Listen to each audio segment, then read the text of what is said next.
டெய்லியும் இட்லி, தோசை இப்படி தான் சாப்பிட்டுட்ருக்கோம். கொஞ்சம் டிஃப்ரெண்ட்டா சாப்பிடலாமேன்னு தோணுச்சு எனக்கு. ஸோ, அதனால் வந்து ராகி களி தான் பண்ணலான்ட்டு பிளானு. அதுக்கு ராகி மாவு தான் எடுத்திருக்கேன். ஸோ, 1 கிளாஸ் ராகி மாவுக்கு 3 கிளாஸ் தண்ணி ஊத்த போறேன்.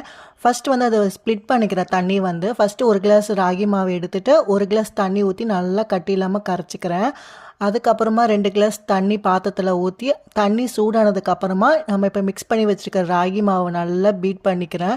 கொஞ்சம் கெட்டியானதுக்கு அப்புறமா இப்போ ஒரு குக்கர்ல வந்து தண்ணி கீழ வந்து ஊத்திட்டு, அதுக்கு மேல பாத்திரம் நம்ம மிக்ஸ் பண்ண பாத்திரத்த வந்து வச்சுட்டு, ஒரு 2 விசில் விட்டு எடுத்தா ராகி நல்லா வெந்துருங்க.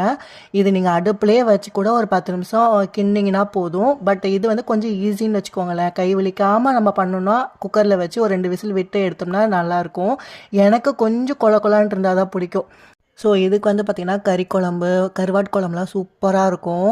அப்படியே வாயில வச்சது தாங்க தொண்டையில வலிக்கிட்டு போச்சுங்க.